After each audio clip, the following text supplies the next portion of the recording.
Radio Publique Africaine.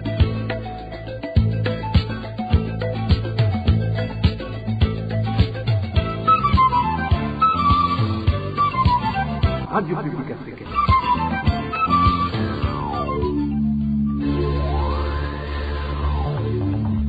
Ni umwanya w'amakuru mu Kirundi. Mukaba muyashyikirizwa na Marie-Ange Irakoze. Ikaze nigwanyu nshuti namwe bakunzi b'iradio RPA ijwi ry'abanyagihugu, amakuru twabateguriye yo kuri wa gatandatu igenekerezo rya 9 Nyakanga umwaka wa 2023 yubakiye kuri zino ngingo nkuru.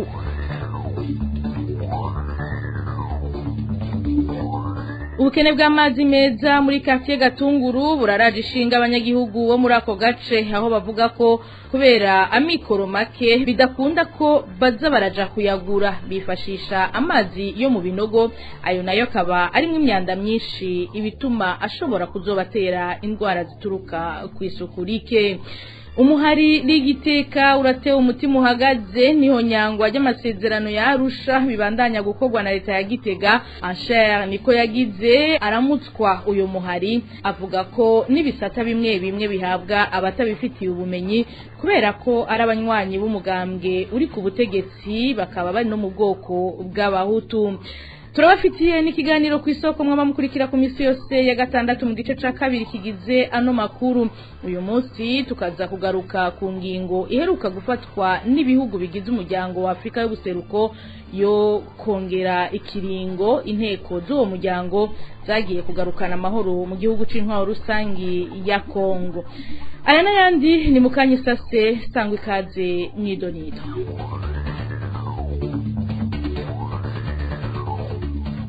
Ndasubiye kubaramutsa nkuko nayimejeje kubica ku masonga. Amazi yo mu binogo n'ayatemba mu mifurege ni abanyagihugu basigaye bifashisha hafi ya bose muri quartier Gatunguru iri muri zone Rubirizi muri commune Mutimbuzi intara ya Bujumbura.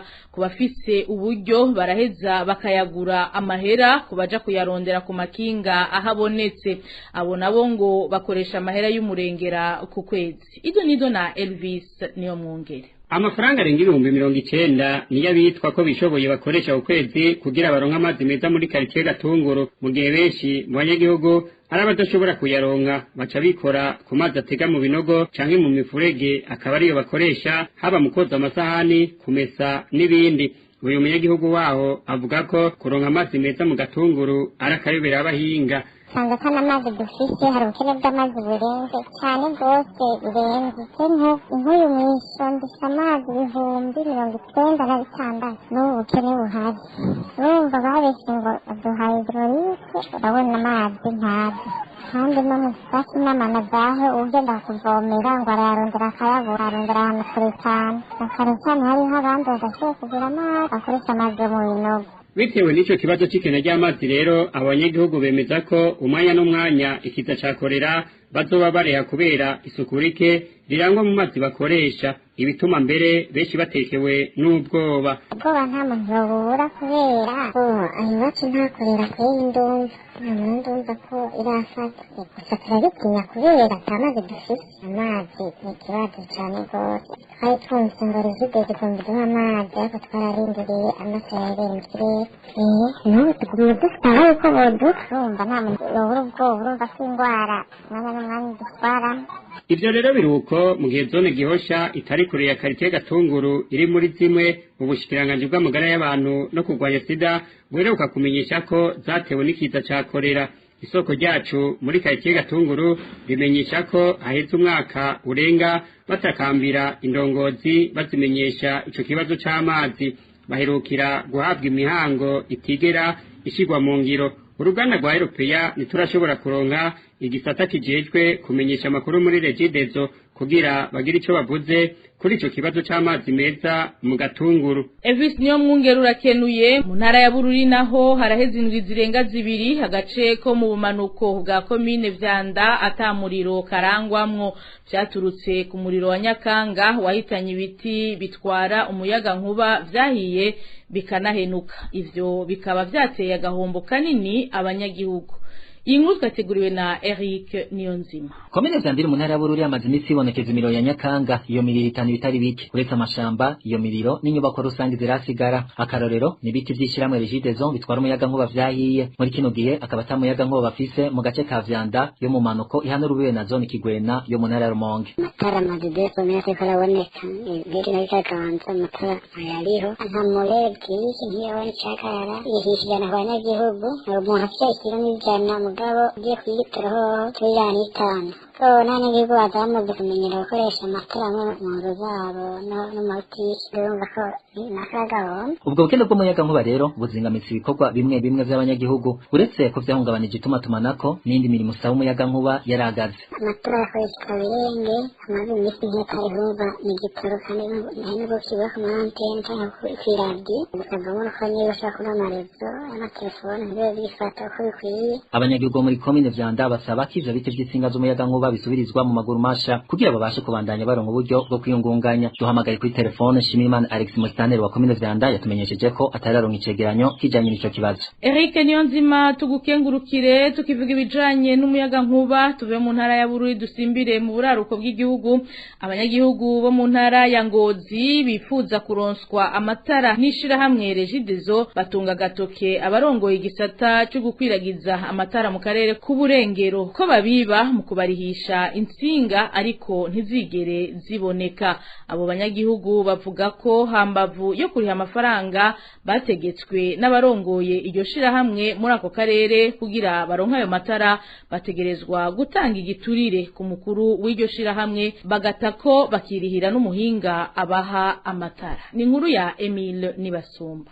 Abanyagihugu bo mu ntara ya Ngozi barisha amahera y'ibisabwa mwishirahamwe Regideso ngo bahabwe amatara kuva mu kwezi kwa 12 bavuga ko nubu batarayaronka. Imvitangwa nabo banyagihugu ngo nuko iryo shirahamwe ribabwira ko insinga zitaraboneka. Abo banyagihugu bobo bakabona ko bagira bibwe kuko n'abaronsa ayo matara bemeye gutanga amafaranga y'umurengera. Abamaze kuronka amatara abantu bemeye kwiniga nyene bemera gukurikiza amategeko yabo. Ni ukuvuga yuko muri ico gihe ugiye kubaza bakubwira yuko haje ikonteri zanyene gusa bagaje bakubwira ngo kugira rero uronka ayo matara uheba urutsinga kandi ngo ntuzosubire kurubaza. Ni ukuvuga izo nsinga babaje bahindukira bagaca bazidandaza we wamaze guheba ukaza kuyigurira ahantu. Ni muri ubwo buryo rero twibwamwo udafise amafaranga yo gusubira kugura urundi rutsinga ubuhebye. Abo banyagihugu bagiriza abarongoye Regideso muri ako karere kubaka n'ibiturire. Urumva yuko uba wararusha bwa mbere mugabo ugasubira kurugururira kabiri kandi nahone uca urinda gutanga amafaranga y'igiturire 100 uhaye chef de centre ajejwe by'amatara ngaha mu karere k'uburaruko. Aho rero wemeye gutanga ibyo 100 bagaca basubira umufundi aje kukwestarira aje kuguha ayo matara aje kuyakurangura ku ipoto n'ubundi nawene ucusubira ugasubira kumuhemba gushasha. Abo banyagihugu basaba abarongoye Regideso ku rwego rw'igihugu gukurikirana ubwo bunyonyezi bavuga ko bubera mu karere k'uburaruko. Mu ruganda rwa RPA duhamagaye Burundi Frank asanzwe atwara akarere k'uburaruko mu byo gutanga umuyaga nkuba muri Regideso. Kuri ivyo yagirizwa n'abanyagihugu yatwumvirije ariko ntaco yashimye kubivugako. Urakoze Emile Nibasumba. Iyi muriko murakurikira ni radio RPA ijwi ry'abanyagihugu. Tumira mate tubandanye amakuru twabateguriye. RPA Naina babwiye mu ntango zano makuru muhari uharanira iyubahirizwa ry'agateka na muntu mu Burundi Ligue Iteka urarajwe ishinga niho nyangwa ry'amasezerano ya Arusha mu kutubahiriza ibitigiri vy'amoko mu nzego zitandukanye za leta. Ivyo biri mu cegeranyo cashizwa habona n'umuhari Iteka muri iyi ndwi kivuga uko ibintu vyifashe kuva mu kiringo c'umwaka wa 2021 gushika mu mwaka wa 2023. Vyongeye Encher niko yagize arongoye Ligue Iteka avuga ko arakamaramaza kubona nibibanza vy'ubuhinga bibandanya guhabwa abanywanyi b'umugambwe uri ku butegetsi kandi bo mu bwoko bw'abahutu. Kurikira Anshaya niko yagize arongoye ishirahamwe rigiteka. Mu ntumbero yo kugira ngo turabe ukuntu umukuru w'igihugu Evariste Ndayishimiye afata ibijanye n'ubuserukirwa mu nzego z'igihugu, turavye ivy'imigambwe n'ivy'amoko bishimikije ku masezerano y'Arusha n'ibwirizwa shingiro ry'u Burundi. Rigiteka yasohoye icigwa novuga gifatira ku mwaka wa 2021, mwaka wa 2022, mwaka wa 2023, turaba ingene umukuru w'igihugu yagiye avyifatamwo mu guha ikibanza umututsi abari mu mugambwe utari ku butegetsi. Ikibabaje nuko ivyo twagiye tubona muri iki cigwa tuheruka kugira nuko bitangaje uko imvugo umukuru w'igihugu akoresha sivyo tubona ubu, uko tubona ko kumwaka ugenda ariko agenda yigiza inyuma bwoko bw'abatutsi, agenda yigiza inyuma abari mu mugambwe batari kumwe ku butegetsi. Ikindi kibabaje cyane giteye n'ubwoba nuko n'ibibanza batagize kuraba iza politiki, kandi ko mvuga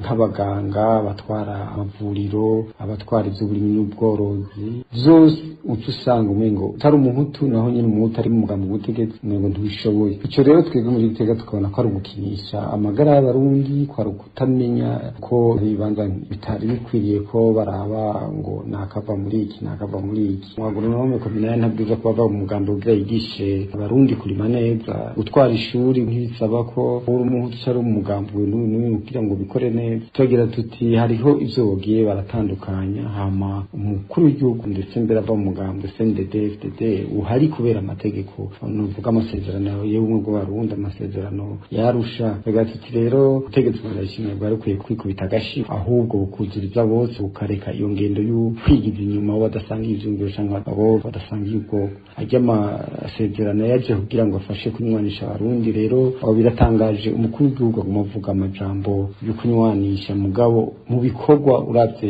ivyerekanwa n'icegeranyo ucumengo ivyo avuga ntibihuye n'ibikubira koko. Tugira rero nyabuna yikwita gashi arabe agarukire amasezerano y'ubumwe bw'abarundi bari mu migambwe batari kunamye ko bashobora guterera kubaka igihugu kizokoka n'abarundi bari mu bwoko bwose, bari mu migambwe yose. Mu gisata c'intwaro naho mukuru w'umutumba wa Maramvya muri komine ya Burambi iri mu ntara ya Rumonge aridogerwa na bamwe mu banyagihugu ko atoranya abahabwa isukari.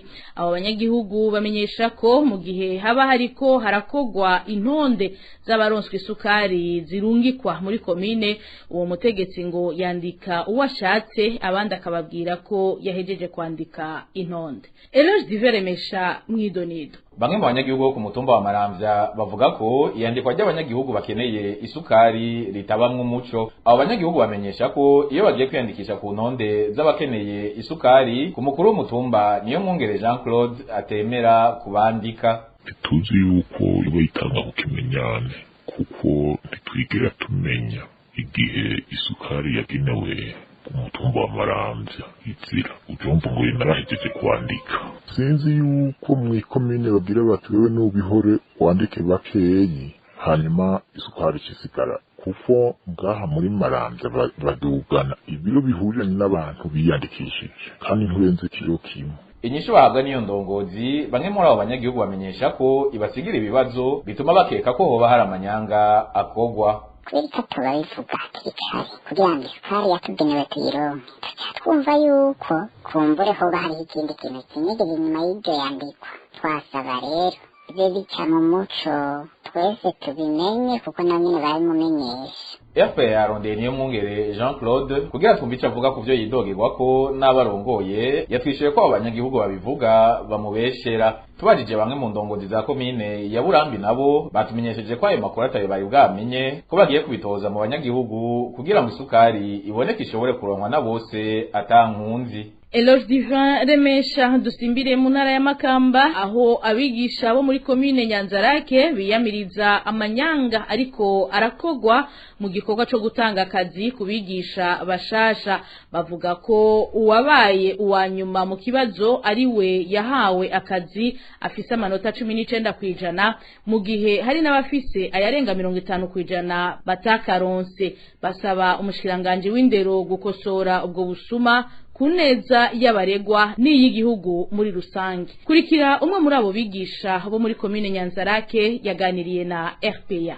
kugira tubamenyeshe amanyanga ariko araba mu itangwa ry'akazi, aho bafata umuntu yabaye wa nyuma mu kibazo baca bamubwira ko ari we yabaye ruteni, abaronse amanota menshi bagakumirwa.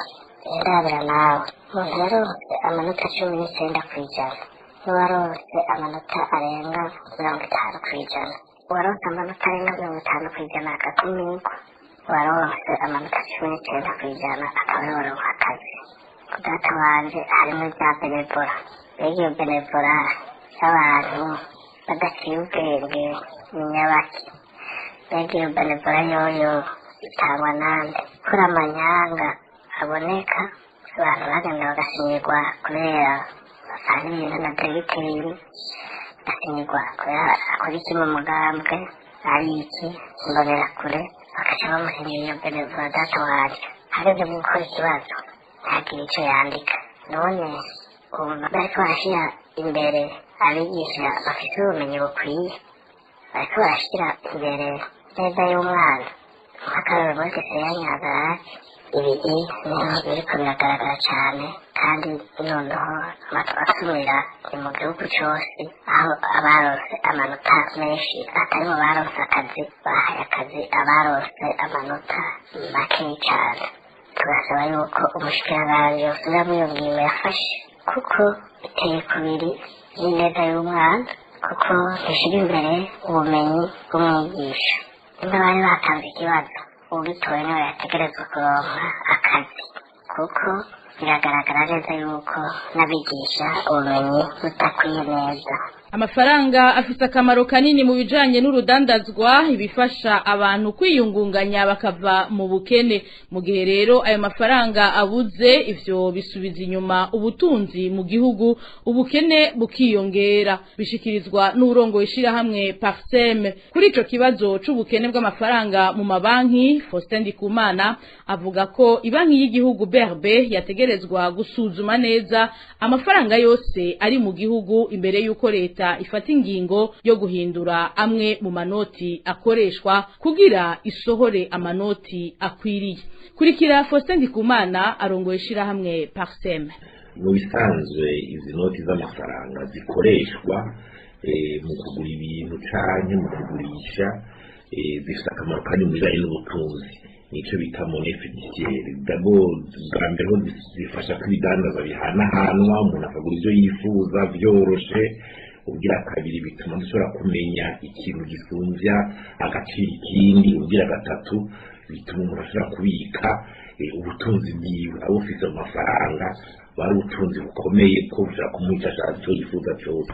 Hama mu gihugu cyacu cyose rero baragira icyo bita masse monétaire, baravuga amafaranga yose y'izo noti abari mu gihugu ariko arafasha icyo gikorwa. Hari amafaranga bari karatembera inyuma y'amabanki, zirikirazo fiduciaire hors banque, n'icyo bita depôt, amafaranga ari mu mabanki mu abantu bashobora kuza bararotira batora bakoresha uko bavyifuza mu kanya gatoyi. Najya rero bashiraho bavuga bati na depôt terme yo kubika amahera, ukavuga ati yarotira n'amafaranga uzakuzanira inyungu. Ayo yose rero bakaraba nyine babyifashe. Mu rugo rero nk'iby'iwacu usanga ubutunzi ari ekonomiye informelle, usanga abantu benshi aho bideburira mu bukene canke hano ugasanga amabanki ntarakwiragira hose mu gihugu canke amaserivisi aho ntameze neza, ugasanga iby'ibiturire biracahari n'ibiragwanwa neza. Byose bituma amafaranga atembera inyuma y'amabanki ugasanga ni menshi, bita circulation fiduciaire hors banque, ugasanga niyo nini. Iyo rero iyo masse monétaire yagabanutse bice biba ikibazo. Urumva rero turakeneye kumenya none amafaranga izi noti nshasha masse monétaire BRB iravye na masse monétaire yari ihari cyagiye batarahindura inoti, ubwo inoti bazanye zaje zikwiye ku buryo ya masse monétaire aho yari yigeze iyo bikiri hahandi. Icyo ni ikibazo rero BRB, kuko BRB itegeza kumenya yuko izirazana icyo bita liquidité kugira abakozi izo noti zishakore. Ahandi abantu bashatangura gutakaza icyizere kuri izo noti, bagashaka kuyagura ubundi bayabitse kubera kumbure bibagora kuza barasubira baja buruza n'uruza mu mabanki. Batusanga rero ni ikibazo mu bintu by'urudandazwa gushika uno munsi biriko birasubiza inyuma mouvement de change ibijanye n'urudandazwa rero kenshi niho bituma abantu batera imbere ubukene bugabanuka ayo mashyaka agatozwa n'ibindi. Yari Faustin Ndikumana arongoye ishirahamwe Parsem. Mukanya duhereza aya makuru ku kiganiro ku isoko dushikirizwa ku misi yose ya gatandatu n'urunani rw'imenyesha makuru iradio RPA ijwi ry'abanyagihugu, radio Inzamba agateka kawe na radio television Renaissance. RPA Numwanya w'ikiganiro ku isoko. Mu kiganiro cuno musi tugaruka ku ngingo iherutse gufatwa n'ibihugu bigize umuryango wa Afrika y'ubuseruko, ingingo yongera ikiringo c'amezi 3 inteko za EAC zagiye kugarukana amahoro mu ntara ya Kivu yo mu buraruko. Ku isoko mugishikirizwa na Signorine Nijimbere. Ku isoko ni ikiganiro mushikirizwa ku minsi yose ya gatandatu mukagitegurirwa n'urunani rw'amaradiyo, radio Inzamba agateka kawe, radio RPA ijwi ry'abanyagihugu na radio television Renaissance. Ikiringo c'inteko za Afrika y'ubuseruko ziri kugarukana amahoro muri Kongo carongewe ku munsi wa kabiri igerekezo rya 5 Nyakanga, ayandi mezi 3 gikorera mu ntara ya Kivu yo mu buraruko. Iyo ngingo yafashwe mu nama igira 22 y'abakuru b'ibihugu n'amareta i Nairobi muri Kenya. Ivyo bikaba vyarashitswe ko naho abategetsi b'igihugu ca Kongo baregura ibikorwa vy'izo nteko mu guhagarika ibikorwa vy'umuhari urwana M23. None izo nteko zoba zizoshobora kugarukana amahoro arama muri ico gihugu ca Kongo? Ingaruka zizobizihe mu gihe ico gihugu kibandanije cibonekezamwo indyane? Inyishu ni muri kino kiganiro ku isoko cyo kuri wa gatandatu igenekezo rya 9 Nyakanga umwaka wa 2023 mukadushikirizwa nanje Signorine Nijimbere. Ndabahaye ikaze. Ico kiringo gishasha c'amezi 3 congewe izo nteko za Afrika y'ubuseruko ngo catewe nuko hibonekeje akarusho mu bikorwa vyo kugarukana amahoro nkuko vyemejwe n'abakuru b'ibihugu by'umuryango wa Afrika y'ubuseruko i Nairobi. Tubibwirwa na Emmanuel Niyungeko. Abakuru b'ibihugu by'umuryango wa Afrika y'ubuseruko bavuze ko igisirikare c'akarere cateye intambwe, ariko itangazo basohoye kwa 5 Nyakanga ntirisigura iyo ntambwe iyo ariyo. Burundi, u Rwanda, Tanzania na Sudani y'Epfo biserukiwe n'abakuru b'ivyo bihugu hamwe na Republika y'Intwara Rusangi ya Kongo n'Ubuganda biserukiwe n'abashikiranganje ba mbere bavyo byarakengurutse intererano y'ubumwe bwa Afrika y'imiliyoni 2 z'amadolari y'abanyamerika azokoreshwa n'ico gisirikare. Abakuru b'ibihugu bakaba baciye bafata ingingo yo kongerereza ikindi kiringo c'amezi 3 inteko z'akarere, no kuvuga kuva ku genekerezo rya 9 z'uku kwezi kwa Nyakanga gushika kwa 8 Kigarama. Umukuru w'igihugu c'u Burundi Evariste Ndayishimiye ari na warongoye umuryango w'ibihugu bihurikiye mu ishirahamwe ry'akarere ka Afrika y'ubuseruko EAC mu rugendo aheruka kugira Kinshasa muri Kongo, akaba yari yemeranije na mugenzi we Felix Tshisekedi ku kibazo cyo gukoresha inguvu ku muhari M23 kizokwigwa mu nama yokurikiye, ariko nta kimenyetso na kimwe cerekana ko ico kibazo cavuzwe muri iyo nama idasanzwe igiriya 22 y'akarere yabereye i Nairobi. Tubibutsa ko mu ntumbero yo kugarukana amahoro n'umutekano mu karere k'ibiyaga binini no muri Republika y'Intwara Rusangi ya Kongo, ibihugu by'umuryango wa EAC bimaze igihe byarapfunditse ko imigwi yitwaje ibirwanisho y'abanyamahanga icumbitse muri Kongo yoshira ibirwanisho hasi atacirinze gusaba hanyuma igataha mu bihugu byayo. Iyo ngingo nayo nyene ntiyigeze ija mu ngiro. Iyo nama ikaba yabaye mu gihe abategetsi ba Kongo bamaze iminsi bavuga ko ico gisirikare c'akarere ataco kimaze, kugeza aho banasaba ko covaho. Iyo myidogo ikaba ikomoka ku muhari w'abarwanyi M23 ngo kugeza ubu wagumye mu bice wigaruriye wanka kuja mu kibanza categekanijwe kwakira abagwanyi bawo. Kuri bo ico gisirikare ca EAC cotegerejwe gukoresha inguvu kugira kigondoze M23.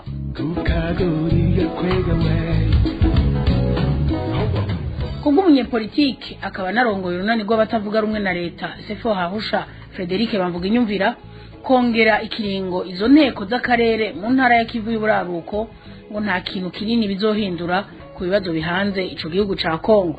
ntaco niteze kinini yuko bazoteba baheza ico kibazo ngo umutekano vy'ukuri uboneke muri iyo Kongo. Haheze imyaka irenga 20 hariho inteko za ONU zaje ngo kugarukana amahoro n'umutekano, ariko uyu munsi wumvirije abanyekongo bose barakubwira yuko ataco bamaze, nta nyungu Kongo yahakuye mu vyerekeye umutekano wayo. Arafatwa ingingo yuko horiko n'abandi basoda brigade onusienne yarimwo abo muri Afrique du Sud, yarimwo abo muri Malawi, yarimwo nabo muri Tanzania batwarwa n'abatanzania. Baraje ngo kutuza M23 kandi ahunga, ariko mu nyuma ejo bundi baragarutse bagaruka bavuga bya bindi nyene. Haniho rero handurutse haba iyo nama y'abakuru b'ibigo muri aka karere, aravuga batereka tunyike y'abasirikare. Murabi iminsi bamazeyo nanye novuga ko atakintu cavuyemwo kijanye n'umutekano waho. Nubu n'abazoborongereza n'amezi n'atanu na 10 na ntaco bazoshobora bijanye n'ico kibazo, kuko igituma batagishobora hari ibituma vyinshi. Igituma ca mbere nuko muri Kongo hariyo abantu bagwanya Kongo, bagwanya uburyo Kongo itwawe ari abanyekongo nyene. Ubwa kabiri hariho iyindi mirwi itari y'abanyekongo, baravuga za Red Tabara n'abandi zifatanya n'abandi bo muri Kongo, ariko baravuga cane M23 bavuga ko ishigikiwe n'u Rwanda n'Ubuganda. Ivyo byose ugasanga impamvu n'izindi kandi izifise imizi miremire.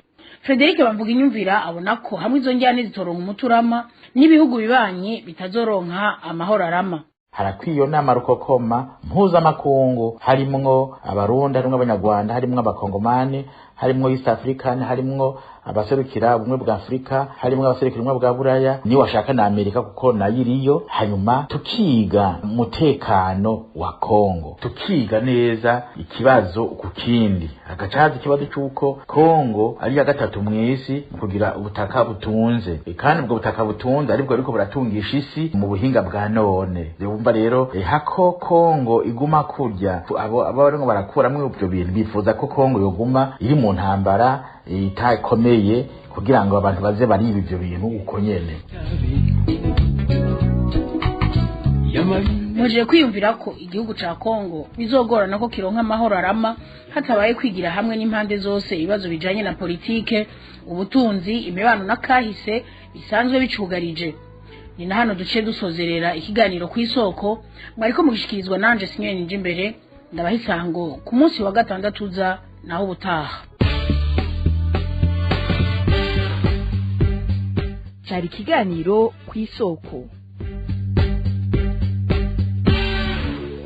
Tugukengurukire Signorine Nijimbere. Nshuti namwe bakunzi ba FPA, nino ngaha amakuru twari twabateguriye aciye agarukira. Mwakoze mwebwe mwese mwari muduteze yombi, bakoze na bagenzanje bamfashije kuyatororokanya, nibagiye abahinga b'ivyuma batumye ano majwi abashikira atagatotsi. Marie-Ange Irakoze na yabashikirije, ndabike banuye, giraho muba mwubahwe naho ubutaha.